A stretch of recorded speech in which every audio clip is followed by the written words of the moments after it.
we are not playing a video game today. Isn't that weird? I have never not played a video game. I'm constantly gaming.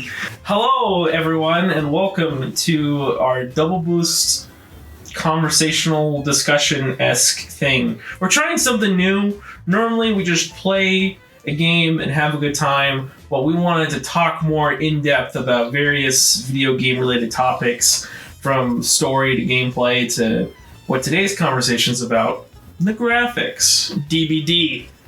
Double boost discussion. Who are you? Who am I? I'm Rocket. I'm one of the hosts of Double Boost. And my name is Jaron Thompson, aka Super Papa John, on the internet. Follow me on Twitter. Thank you. Yeah, follow us on Twitter for more insightful things that we like to share from time to time. Which, Twitter is actually where we start with this conversation. Because a couple months ago, there was a lot of hype surrounding Hogwarts Legacy, the new game to come out. I don't know if you call it hype, but there was discussion. A lot of people were talking about it, but they weren't talking about the thing that we were thinking about. No. Which is, Harry Potter 1 looks way better. Yeah, look at them graphics. Look at them juicy. I eat that up. That's good stuff. This one tweet by this guy, I don't know what his name is. It's looking ass. Shout out to this guy, man. Shout out to this guy on the Twitters who posted this comparison and got us. We had a short little talk about it when we first saw this tweet, and it made us realize, realistic graphics in a fantasy game kind of suck, in my opinion. Yeah, I mean, granted, this is just like one section of the game. I know this game probably has. I don't know. I ain't played it. You played it? I've not played it yet. It's on my radar. Yeah, you can't dox me on the internet. Get owned. But look at all the color, man. Look at the lack of color. I feel like that's like one of the big things with these, realistic games. It's a lot of brown and a lot of lifeless colors. Like, I feel like they could make it a little bit more vibrant, but they just don't. Well, I mean, if you think about it, real life is a lot more brown than we like to give it credit for. And so, I mean, it's like, if you're a game designer, man, do you try to make it look like a real tree, or do you try to make the tree look good? I mean, I'm not saying that tree looks real bad. If you look at that tree, that's not a good looking tree, but it at least, I don't know, I think I kind of like it more than I like that them branches in that other screenshot, though. I don't know. There's something about the early aesthetics that just look nicer, Yeah, do you think if you were to show this to someone who didn't grow up with chunky graphics, do you think they would say that looks better? So I'm throwing it out. See, that was something I was thinking about earlier about this, is like, because, me and you, we grew up, Nintendo 64 to the modern era. We saw graphics as they, climbed and improved. And especially during the PlayStation 3, Xbox 360 era of gaming, there was a really big push to make things more realistic and grounded, which in hindsight didn't turn out very good. We're talking about the piss filter era of video games, ladies and gentlemen. Back when everything was gritty and dark and brown.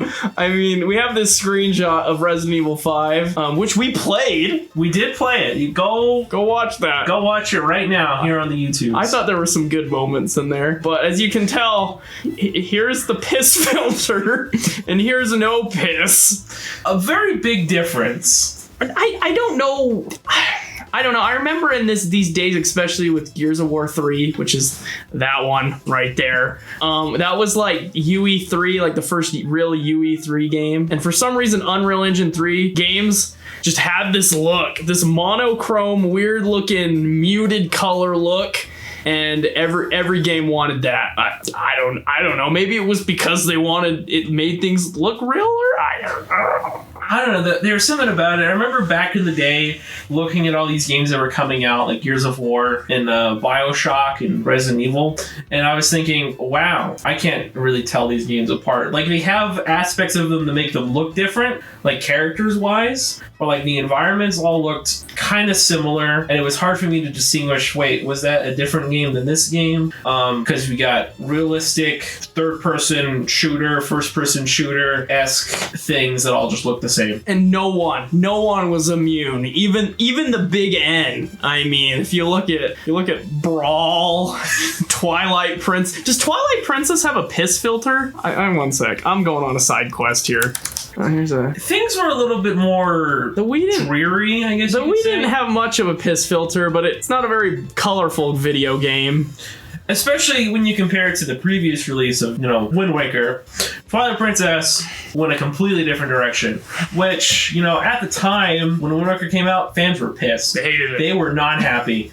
Twilight Princess comes out, I think you look at that E3 release trailer, everyone is overly hyped, super excited, but nowadays you only hear people talk about Wind Waker. That's where that IGN meme comes from. The one where the guys are sitting there and they're bored, and then the one where they're doing that, like they got their fists out. That's where that comes. It comes from there watching a Nintendo E3 before they announced Twilight Princess, and then the next year's, that's when they announced Twilight Princess, and that's when the guys are like, ah! That's where that meme comes from. But yes, people love Wind Waker now. It's like, it's flipped. It's like people look at Twilight Princess and like, the game don't look very good. And then people look at Wind Waker and go, Wind Waker, dude, alright, it's a good looking game.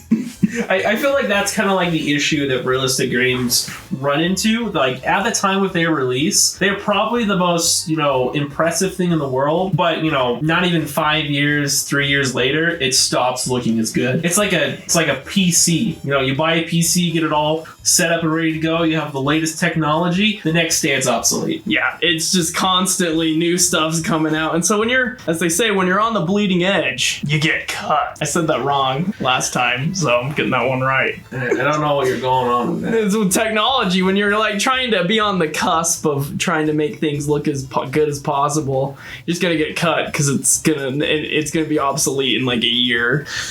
Which is like a different kind of thing to talk about, with technology always improving. How do you make things, like, are you just trying to make things technology advanced for the sake of it? Or are you trying to make something that's going to last for a while? Are you running after the fad of realistic, or are you trying to make something that will last for, like, ever? Yeah, and I think realistic games can look good over time. I think the biggest exception, like a real, like, good-looking realistic games are probably, like, racing games. Because I think if I look at, like, a Gran Turismo on the PS3, I still think those games look pretty good, or, like, a Forza Horizon, there's always, like, racing games trying to push the graphics as far as they can, and I think those usually age a little better than something like a Call of Duty. That's something I've been thinking about, and I think it has to do a lot with, like, what's the main focus of the game, right? Like, with these racing games, all they're worrying about is the environment and the car. So, like, you can make a really nice environmental car, and it just looks good regardless. Like, especially if you look at, like, old movies, like, back in the early days, like, there are just some settings that just, like, even though this movie's from the early 2000s, it still holds up to this day, because it's not like realistic, right? Mm-hmm. It has its aspects like Toy Story and stuff like that. Yeah. Like, Toy Story 4 is probably more technologically advanced than Toy Story 3, but Toy Story 3 still looks really good. Yeah, but Toy Story 1? No. No. Back when they had a lot more limitations. Have you seen Ice Age 1 recently? This is a side tangent. Have you seen what that movie looks like? The animals look really good. As soon as you get to the people, though, oh, jeez. Have you seen that baby? The Ice Age baby. I mean, it's weird how people probably thought that looked good. I didn't notice it. I never even thought about it, like the Ice Age baby looking bad till years later. Weird. But let's transition to Sony games. Yeah, because this is also an issue that, games that have realistic graphics run into, especially nowadays, is they kind of blend together and look very similar. Like, here's 3 examples of 3 games all with snow. Yeah. Yeah, I mean, It's where, I mean, the camera, that's the funny thing is you can tell what kind of games these are because like the camera's like really far away from Assassin's Creed, dude. What do you think? I don't know. What do you think his name is? It's not Ezio anymore. I don't know who Assassin's Creed dude's name is. He's just guy with an axe. Valhalla, man. And then like Aloy, those are like open world where it's like they tend to pull the camera out further so you can see more stuff. Well, like God of War, it's like closer in on Kratos. But like still, it's like they still got the same kind of underlying technology, even though all three of them are different engines. They're all three different engines. None of them are Unreal. But they're all kind of aiming for that same kind of, you know, feel for a more realistic, grounded game, right? Yeah, and I think is, I believe that's a screenshot of Horizon Zero Dawn, but I know you haven't played Horizon Forbidden West. Have you played Horizon Forbidden No, West? I still need to beat Zero Dawn. Yeah, those. I got a bone to pick with those video games, but I like Zero Dawn more than I probably should. but Horizon Forbidden West is probably the most detailed rich game I have ever freaking seen. It's probably the most detailed looking game I've ever played. Like there is so much detail packed into every inch of this game. It looks absolutely amazing, but I almost think there is too much going on sometimes that you kind of get lost in the sauce, as you would say. I don't know, like especially when you're in the more jungle-like areas. He's in like a really pretty area, but sometimes I feel like the graphic fidelity is almost too high that it's I don't know. What do you think looking at this? Just looking at this, it feels kind of distracting. Yeah.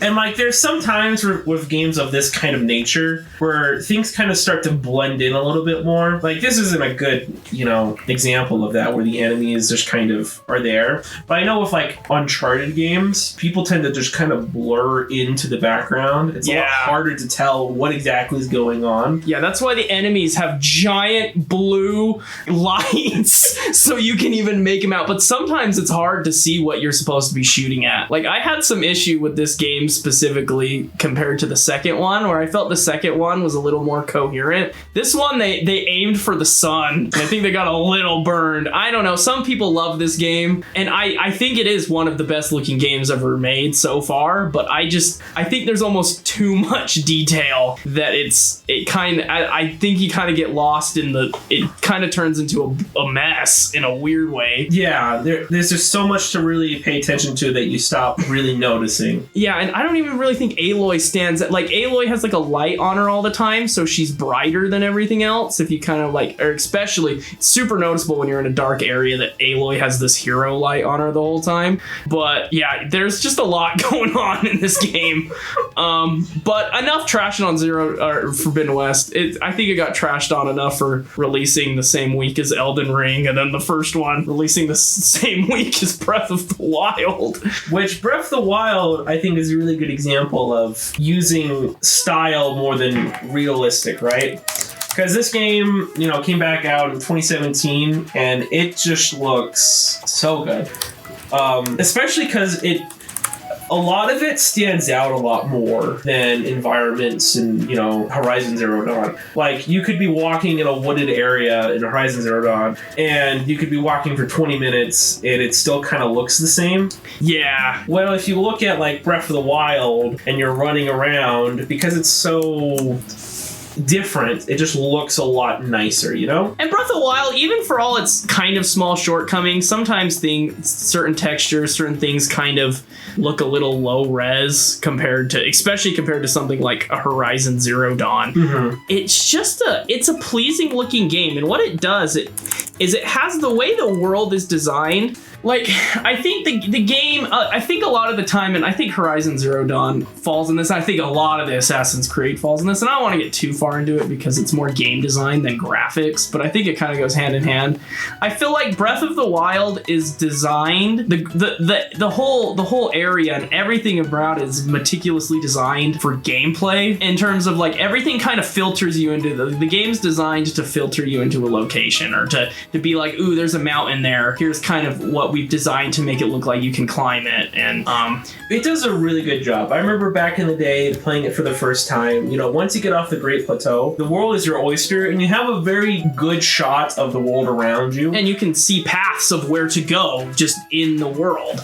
I feel like, you know, the cameras back out enough that you can see more of the world to get a better idea of where you should be going. And, you know, the Sheikah Towers work as a very good example of, hey, there's something in the distance. I can go there. Yeah. Where, like, when we were just looking at Horizon Forbidden West, there's so much nature, you don't really know where you are. It becomes claustrophobic, you know? And an issue it has, and it's the same issue I have with Uncharted and basically most AAA games that have climbing, that I think that Breath of the Wild did very good, is because they decided, the thing with Horizon Zero Dawn and some of the other games is, you know, that weird bar that exists now, the Uncharted bar, a line of cliff that you can climb, you know? It's very distinguished. This is where you can climb and this is where you can go. And Horizon Zero Dawn and Forbidden West are super difficult to figure out what you can actually climb and what you can't. And this game solved that by just, well, how about we just make it that you can climb everything? And that solves a lot of my issue I had with a lot of it.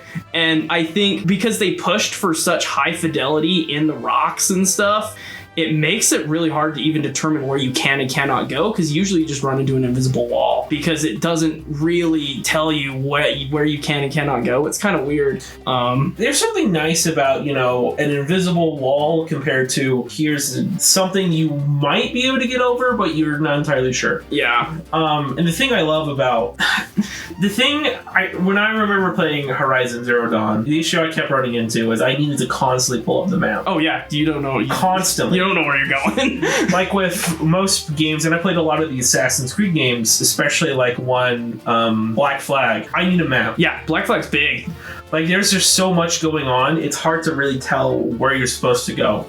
And you know, a game like Wind Waker has kind of the similar issue where it's a giant ocean and you kind of need a map to kind of tell you a little bit more, but you can kind of see things a little easier. But what Wind Waker did beautifully is it designed its islands to have very distinct shapes. And you can always look out in the horizon and you can see the shape of an island way out there, and you can say, okay, that's the next island. And if you've been there, you remember where that island is. Like, for example, Dragon Roost Island has a very distinct look because it's got the two towers. And you know that's Dragon Roost Island way out there in the distance. Same with Onset Island. You know what Onset Island looks like, and you can see it in the distance a lot of when you're close to it, and so it kind of gives you more direction. I haven't played Black Flag in forever. I don't remember if it does that. I don't remember. Personal opinion, after Black Flag, Assassin's Creed fell off. Black Flag was a bad game. Well, the question is, Skull and Bones going to be any good? Do you know Skull and Bones? I don't. It's them making... When they made Black Flag, they're like, we're going to make a whole game that's just Black Flag. It was an Assassin's Creed. It's a pirate game. It's been in development. It's supposed to come out this year. It's been in development for years. Like, I mean, like 10 years. But I remember being so excited for a pirate game. None of them are good. No, I mean, I haven't played... I hear the best one is... Pirates 101? No. I was gonna say Sea of Thieves by Xbox, one of Xbox's studios, but I've never played Sea of Thieves, but I hear really good things about Sea of Thieves. But anyway, we're distracted. Let's get a little bit more into topic. Where were you? And this is something that Jaren kind of brought up earlier. Is have you ever bought a game just because of its graphics, just because it looked so good, and then it turned out to be a piece of garbage?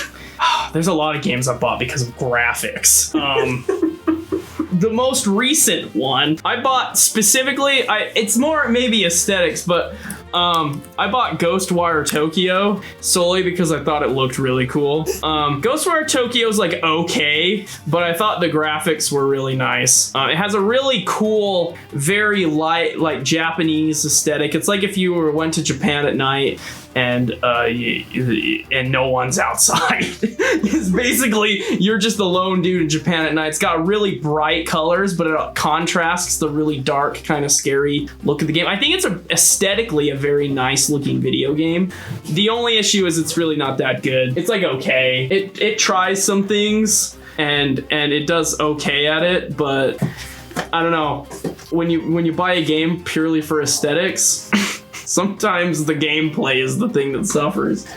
And, it's kind of interesting because we've been talking more about the realistic aspect of games, but it kind of works on the opposite, where games that are more stylized, they look really good. They look beautiful, and then you sit down and play it, and it's the worst thing you've ever experienced. Like, it looks really nice. I'm trying to find a good example of that for me. I got one while you're looking at it. Auto Molesta on PS2. Okay, this is probably one of the best looking racing games I've ever played. I'm gonna show it to you right now. Here it is. I want you to look at this rocket. I want you to look at this gameplay right now. I think this is one of the best looking racing games. I love Auto Molesta's aesthetic. For some reason, no racing game before or after has gone for cell-shaded graphics in a racing game. And there's some really nice looking environments in this game. That looks really nice. Like, I didn't realize it was a PlayStation 2 game until I looked at that title. But I'm looking at it, I'm like, oh, this looks like someone's indie game that they made recently. Yeah, no, this is Capcom. This is, I believe, the same studio that made Beautiful Joe. The game sucks though. I hate this game. I don't know how to describe it. Your car controls like it's on ice skates. You are constantly slipping and sliding everywhere. And most people agree that Auto Molesta really isn't that great of a game, but the vibes are on point. So I don't know. Oh, this is the one I just kind of remembered, which is going to be a very different route than what you might be thinking. Mm-hmm. Epic Mickey on the Wii. Oh, Epic Mickey. I remember getting that game when I was younger. My brother was the one who was playing it mostly. But this game, there's something about it. Like seeing trailers and stuff for it, it just looked super fascinating. I was really into Kingdom Hearts at the time, so I kind of had this thing for Disney. But, the old school Disney was kind of more distinctly appealing than modern Mickey Mouse, Yeah. Modern Mickey Mouse looks kind of weird. Old school Mickey Mouse, I like how he looks. He just looks so good in this particular game. I feel like they did a really good job with this opening cutscene of it just looks like a cartoon, and it just looks so good. And then you start playing the game, and it kind of falls off real fast. I have not played Epic Mickey. I know kind of the story behind the development of it, but that's a different story. That's fair. But yeah, I mean, looking at it, it looks pretty nice. Like my only interaction with it was a big Wii game. It was a huge Wii game, and there were commercials for it all the time. And I remember it looking nice. And yeah, it seems to hold up pretty well. We're looking at this. Let's go look at the gameplay. I'm all about gameplay. Yeah, that's gotta, like, if that came out today on Switch with a more higher resolution, obviously, I don't think anyone would probably even say anything. They'd probably be like, yeah, that's a game. That's a video game right there. I don't think anyone would probably hate on it. This whole game was pretty much a really nice love letter to Mickey Mouse, and it's a shame it didn't turn out as well as they wanted. They got a sequel. Yeah, like that's a 2-player game too. It's a co-op game. But there's just something about this aesthetic that I just love. It's kind of like a dreary cartoon. Mm-hmm. It's kind of like Bendy and the Ink Machine before that came out, which I think is another example of a game that looks beautiful, but really is kind of lackluster overall. Anyway, let's talk about cell-shaded good graphics. Cell-shaded graphics, real good stuff. They age well. I mean, look at this. This is like 3 different examples. We have the more modern one, which is Hi-Fi Rush. Good game. Looks absolutely stunning. I need to play it still, but it just looks so darn good. I was hating on Ghostwire Tokyo, and it's the same studio. We have another game which I always thought was visually appealing, and this would have been in the category of it looks so good but it's so bad. Yeah. Sunset Overdrive. Sunset Overdrive's not good. There's something about it that I really, really just loved visually. I was like, this is fun. It's like I think a shooter, but it's not like a gritty, dark, here's my gun in front of me, I'm gonna shoot you as I look through my lens, like all these other games. They made a big deal about it because Xbox, I don't want to clown on Xbox, but Xbox usually gets gets the stigma of being the gritty console that's got all the gritty stuff on it. And so they showed this game when they showed off the Xbox One for the first time, and this was like the only game that had any color to it that they showed, and that's like everyone was talking about this game specifically because it was the colorful game. And you could say the same about Hi-Fi Rush. These are two Xbox games, and I think what makes them even stand out even more is that they stand out amongst the fluff. And I guess you could say that Jet Set Radio is kind of an Xbox game too, because it eventually became. It's only on the Xbox. It was on the Dreamcast. Yeah, and, Jet Grind Radio. Which, Jet Set Radio is a really good example of a game from the early days of 3D graphics, the Dreamcast. And it still holds out. Great style. There's just something about it, even like the people, that looks good. Because that's like the thing that's the hardest thing to get across is people in your video games. Yeah. There's like this uncanny valley where if you're trying to be realistic and then you look at a guy, like I was just watching a cutscene from The Witcher and this guy was talking and his mouth did not match up at all with the dialogue. Oh man. It's super jarring to see something that's trying to be as real as possible and just getting movements wrong in such a way that is uncanny, and it's just kind of creepy. The uncanny valley is a bad place to be in. Did you ever play it was made by Rockstar, LA Noire? Do you know much about LA Noire? I do know. I have seen the clip. The faces in LA Noire was like, that was the huge thing. It was like the first real, like, they mo-capped faces. It was like the first time anyone had really tried to go that hard with mo-capping faces, and it was really impressive. I remember watching it when it was first new and being like, yo, that looks good. But now I look at it and go, I remember there's like this video where it's like, look for the subtle movements of their face to determine if they're lying. And this guy just gets like this really like face. Press X to doubt. That's where that comes from. And it's just, sometimes they try and sometimes it looks really good in the moment, and then later it's like, it's hard to go back to those games. Like, I've been wanting to kind of I go back to GameCube and PlayStation 2 era a lot more than I do 360 PlayStation 3 era games. Mm-hmm. And I think a big issue as well, and this might be one of the last things we talk about, but is you typically when you go hyper realistic and you go too far, the thing that suffers is the frame rate. Because there's a lot, especially Xbox 360, PS3 days, they were over ambitious of what they could do, and most of those games run at horrible frame rates. They're pretty hard to play, as opposed to like PS2 and GameCube, where a lot of those games are actually 60 FPS, especially on PS2. That's like interesting, because that's always like a big push people are always saying is this game needs to run at 60 FPS. I think you mentioned like even some SNES games were running at 60 FPS. Most of them do. They don't hold it. That's the misconception. People are always like, every Super Nintendo game ran at 60 FPS. But it's like, that's what slowdown was in those days, when you got too many sprites on screen and the game just goes, and it's like just chugging. Like, there's a lot of Super Nintendo games that chug hard, and in emulators a lot of the time they don't do that. Like you go back to the original version of the game and it's like, oh yeah, there's a lot of slowdown. But you know what's really weird though? When you're playing a game and it's too smooth. I don't know. Something about when you played, these SNES games you were just talking about, how they had these slowdown moments. Sometimes when they just run too well, it's kind of off-putting. I don't know. I don't know. I mean, I know games that run too fast, which they're like, if you take slowdown, sometimes it was a feature in some of those Super Nintendo games because it's like impossible to win the game when it's at full speed.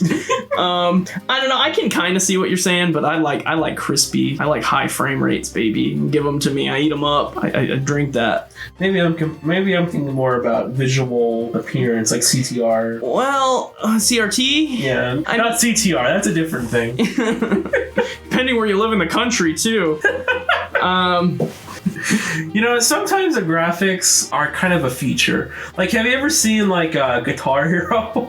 Like back in the day, like they were trying to have them, sing their songs with their instruments, and it's just so funny to see them move. And I mean, you're playing Guitar Hero to stare at the note track, that's got a name. I don't remember what it's called, but you're not looking at the crowd unless you yourself are watching someone play Guitar Hero. like it's like the same with Dance Revolution. Those dances are terrible. Like the animation on those characters in DDR is not very good, but you're not looking at it because you're going hard. And so sometimes graphics, they don't need to be that good. Yeah.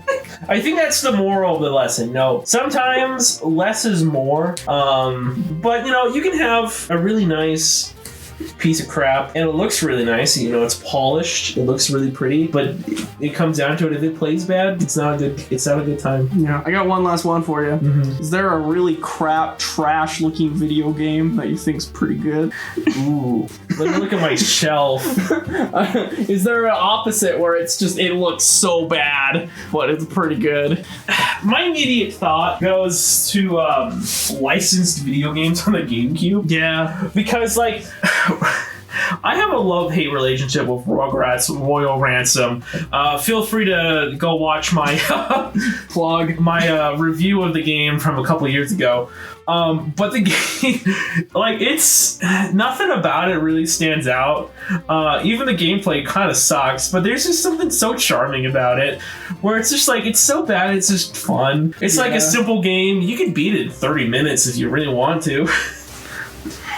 I can't even think of an answer to my own question, so I'll put it in a post. Sonic 06. Sonic 06 isn't good though. I didn't like it.